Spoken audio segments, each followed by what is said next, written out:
The Merchant of Venice, by William Shakespeare. Act I. Scene I. Venice. A street. Enter Antonio, Salarino, and Salanio. In sooth, I know not why I am so sad. It wearies me. You say it wearies you. But how I caught it, found it, or came by it, what stuff 'tis made of, whereof it is born, I am to learn. And such a want-wit sadness makes of me that I have much ado to know myself. Your mind is tossing on the ocean, there where your argosies with portly sail, like signiors and rich burghers on the flood, or as it were the pageants of the sea, do overpeer the petty traffickers that curtsy to them, do them reverence, as they fly by them with their woven wings. Believe me, sir, had I such venture forth, the better part of my affections would be with my hopes abroad. I should be still plucking the grass to know where sits the wind, peering in maps for ports and piers and roads, and every object that might make me fear misfortune to my ventures out of doubt would make me sad. My wind, cooling my broth, would blow me to an ague when I thought what harm a wind too great might do at sea. I should not see the sandy hourglass run, but I should think of shallows and of flats, and see my wealthy Andrew docked in sand, veiling her high top lower than her ribs to kiss her burial. Should I go to church and see the holy edifice of stone, and not bethink me straight of dangerous rocks, which, touching but my gentle vessel's side, would scatter all her spices on the stream, enrobe the roaring waters with my silks, and, in a word, but even now worth this, and now worth nothing? Shall I have the thought to think on this, and shall I lack the thought that such a thing bechanced would make me sad? But tell not me, I know Antonio is sad to think upon his merchandise. Believe me, no. I thank my fortune for it, my ventures are not in one bottom trusted, nor to one place, nor is my whole estate upon the fortune of this present year. Therefore my merchandise makes me not sad. Why, then you are in love.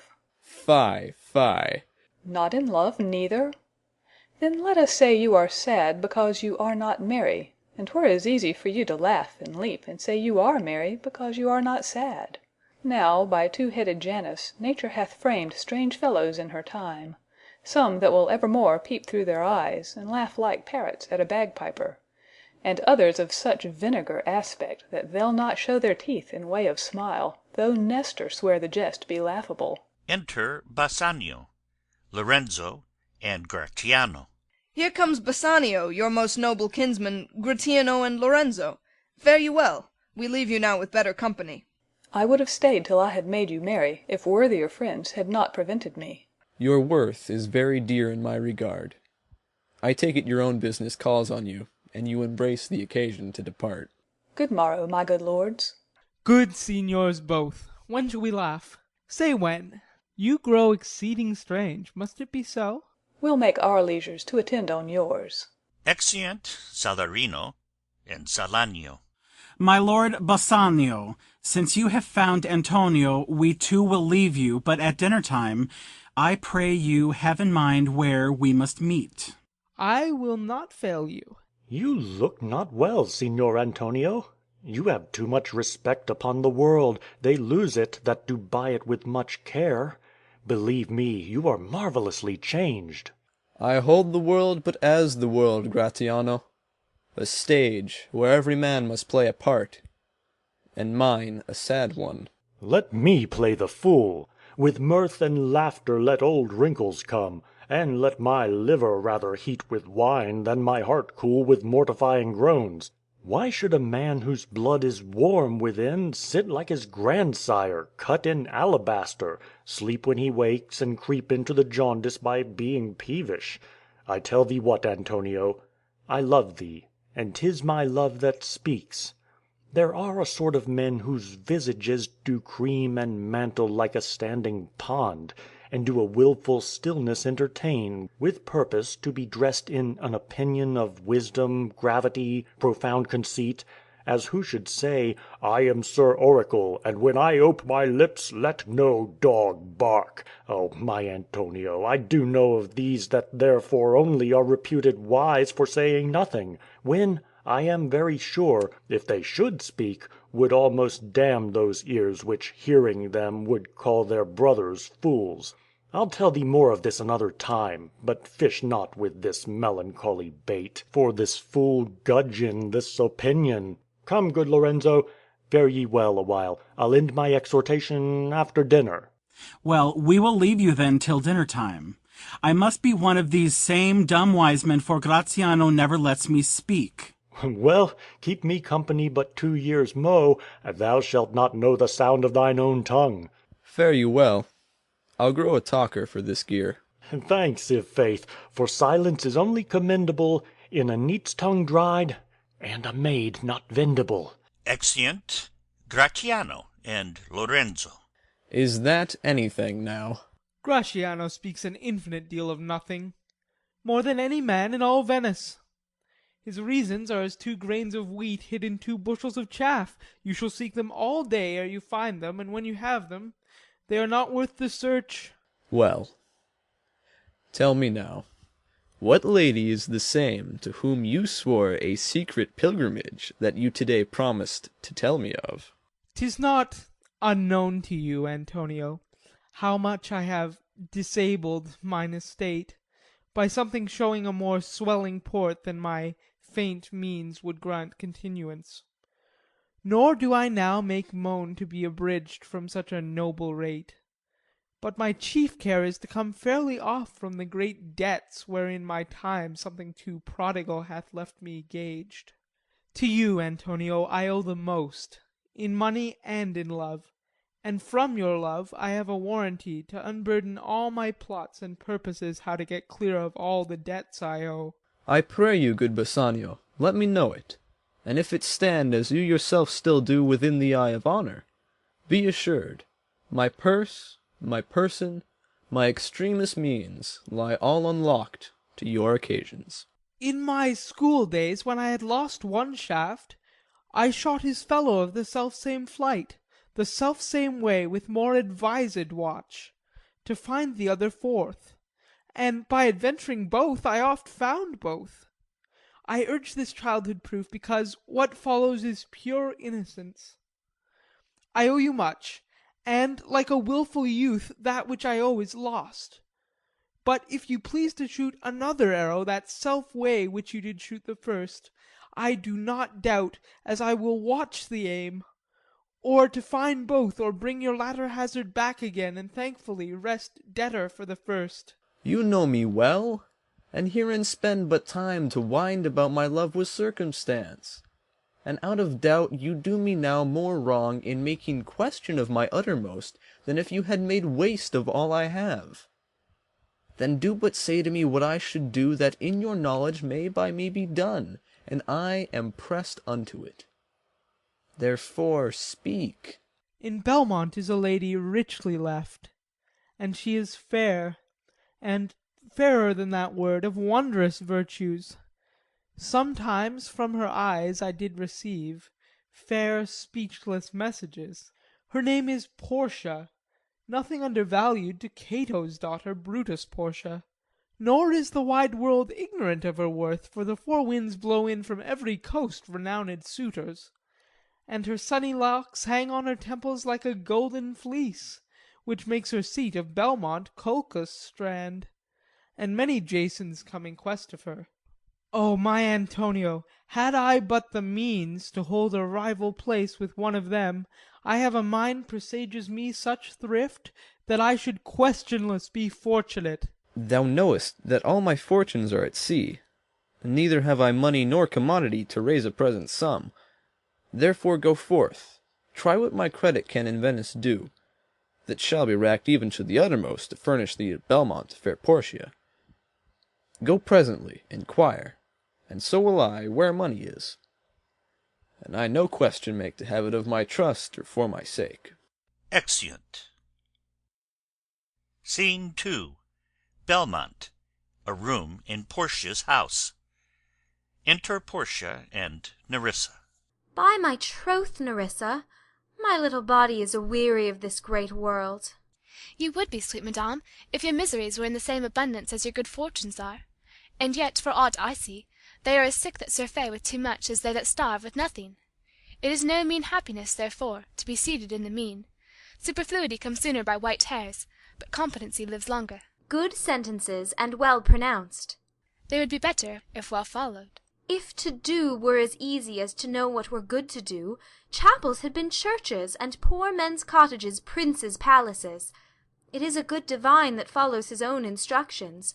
I can easier teach 20 what were good to be done, than to be one of the 20 to follow mine own teaching. The brain may devise laws for the blood, but a hot temper leaps o'er a cold decree. Such a hair is madness the youth, to skip o'er the meshes of good counsel the cripple. But this reasoning is not in the fashion to choose me a husband. O me, the word choose! I may neither choose who I would, nor refuse who I dislike. So is the will of a living daughter curbed by the will of a dead father. Is it not hard, Nerissa, that I cannot choose one nor refuse none? Your father was ever virtuous, and holy men at their death have good inspirations. Therefore the lottery that he hath devised in these 3 chests, of gold, silver, and lead, whereof who chooses his meaning chooses you, will no doubt never be chosen by any rightly, but one who you shall rightly love. But what warmth is there in your affection toward any of these princely suitors that are already come? I pray thee overname them, and as thou namest them I will describe them, and according to my description level at my affection. First there is the Neapolitan prince. Ay, that's a colt indeed, for he doth nothing but talk of his horse, and he makes it a great appropriation to his own good parts that he can shoe him himself.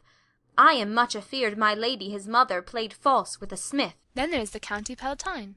He doth nothing but frown, as who should say, an you will not have me, choose. He hears merry tales and smiles not. I fear he will prove the weeping philosopher when he grows old, being so full of unmannerly sadness in his youth.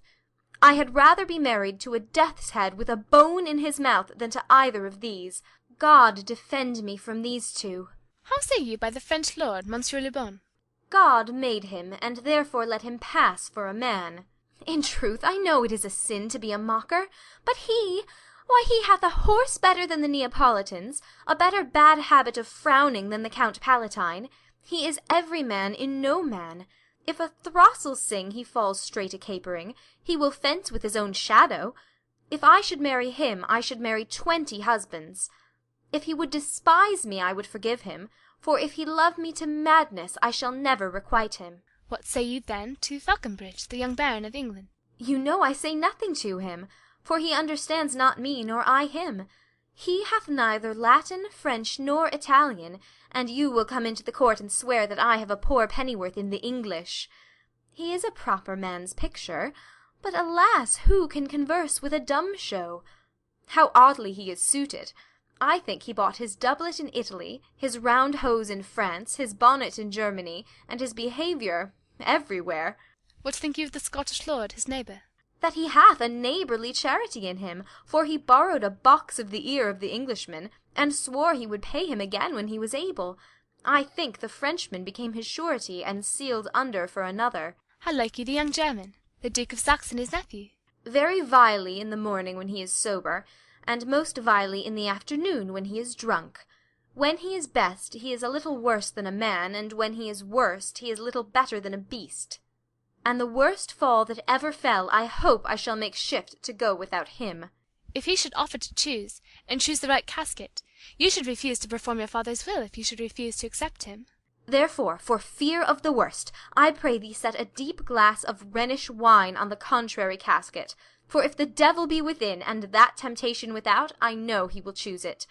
I will do anything, Nerissa, ere I will be married to a sponge. You need not fear, lady, the having any of these lords.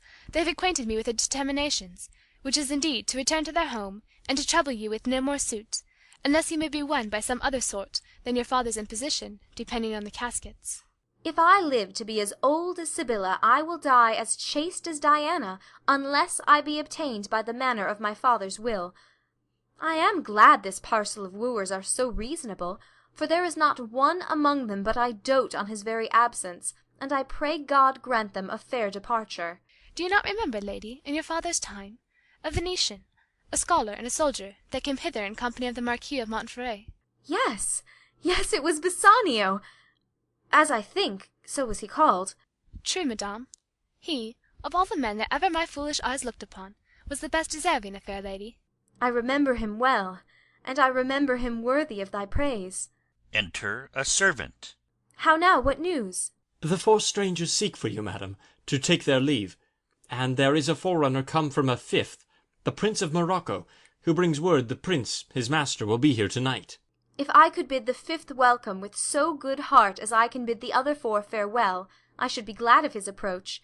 If he have the condition of a saint and the complexion of a devil, I had rather he should shrive me than wive me. Come, Nerissa. Sirrah, go before.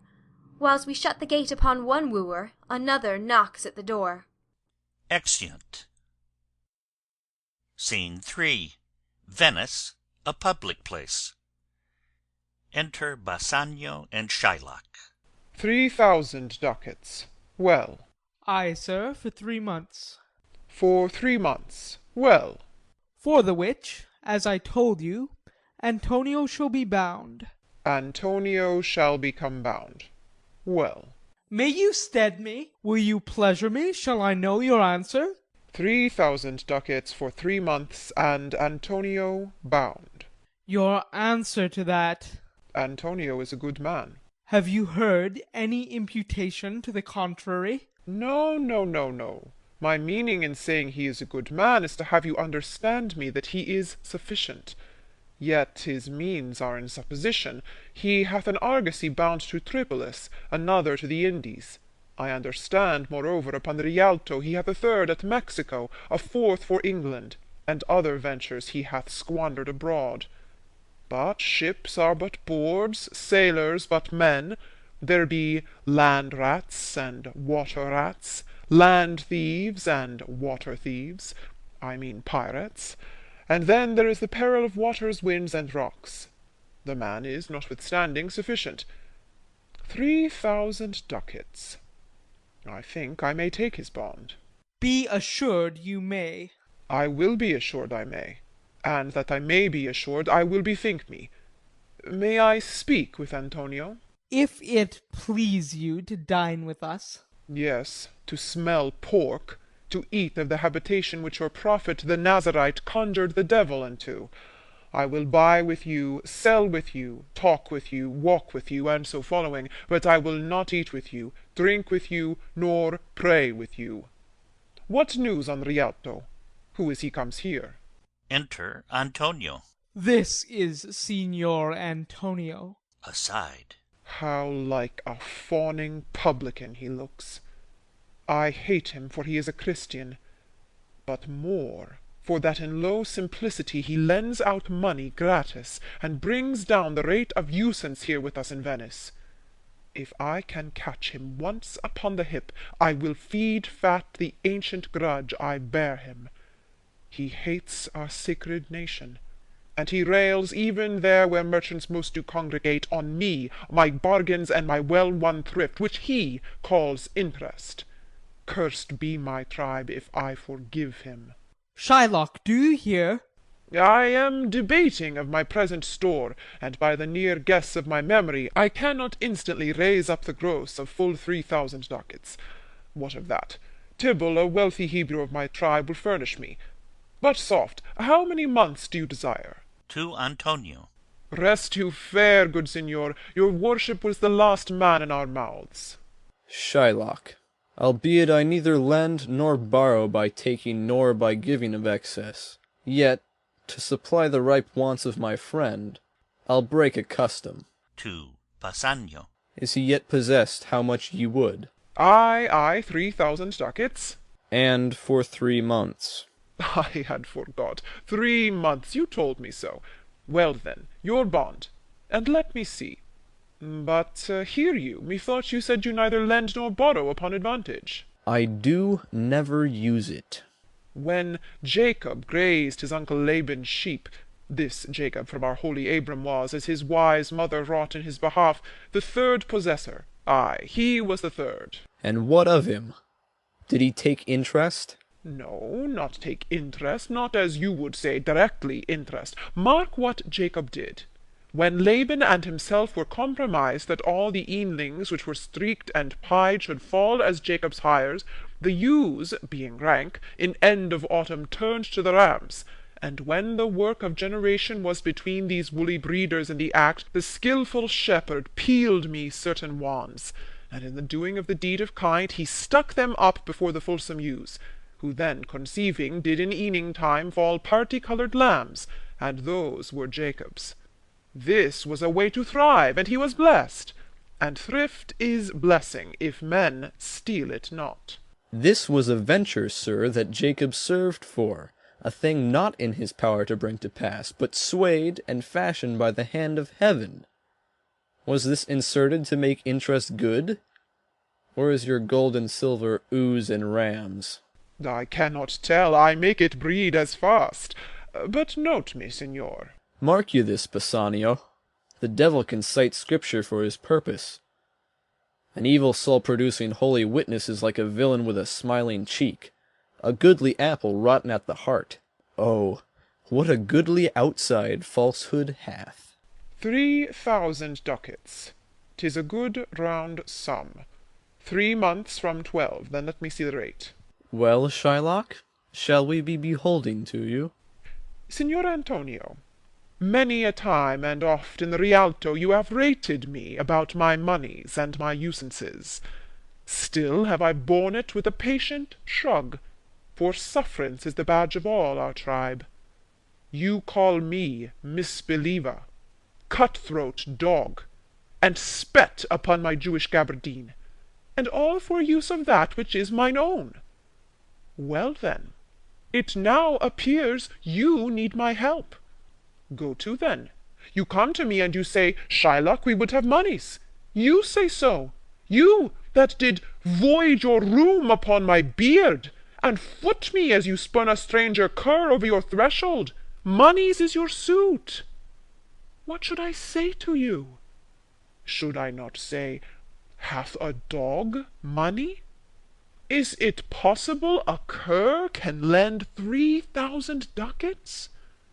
Or shall I bend low, and in a bondman's key, with bated breath and whispering humbleness, say this, Fair sir, you spit on me on Wednesday last, you spurned me on such a day, another time you called me dog, and for these courtesies I'll lend you thus much moneys. I am as like to call thee so again, to spet on thee again, to spurn thee too. If thou wilt lend this money, lend it not as to thy friends. For when did friendship take a breed for barren metal of his friend? But lend it rather to thine enemy, who, if he break, thou mayest with better face exact the penalty. Why, look how you storm! I would be friends with you, and have your love. Forget the shames that you have stained me with. Supply your present wants, and take no doit of usance for my moneys, and you'll not hear me. This is kind I offer. This were kindness. This kindness will I show. Go with me to a notary, seal me there your single bond, and in a merry sport, if you repay me not on such a day, in such a place, such sum or sums as there are expressed in the condition, let the forfeit be nominated for an equal pound of your fair flesh, to be cut off and taken in what part of your body pleaseth me. Content, in faith. I'll seal to such a bond, and say there is much kindness in the Jew. You shall not seal to such a bond from me, I'll rather dwell in my necessity. Why, fear not, man. I will not forfeit it. Within these 2 months, that's a month before this bond expires, I do expect return of thrice 3 times the value of this bond. Oh, Father Abram, what these Christians are, whose own hard dealings teaches them suspect the thoughts of others. Pray, you tell me this, if he should break his day, what should I gain by the exaction of the forfeiture? A pound of man's flesh taken from a man is not so estimable, profitable neither, as flesh of muttons, beefs, or goats. I say, to buy his favour, I extend this friendship. If he will take it, so. If not, adieu, and for my love I pray you wrong me not. Yes, Shylock, I will seal unto this bond. Then meet me forthwith at the notary's. Give him direction for this merry bond, and I will go and purse the ducats straight. See to my house, left in the fearful God of an unthrifty knave, and presently I'll be with you. Hie thee, gentle Jew. Exit Shylock. This Hebrew will turn Christian. He grows kind. I like not fair terms and a villain's mind. Come on. In this there can be no dismay. My ships come home a month before the day. Exeunt. End of Act 1.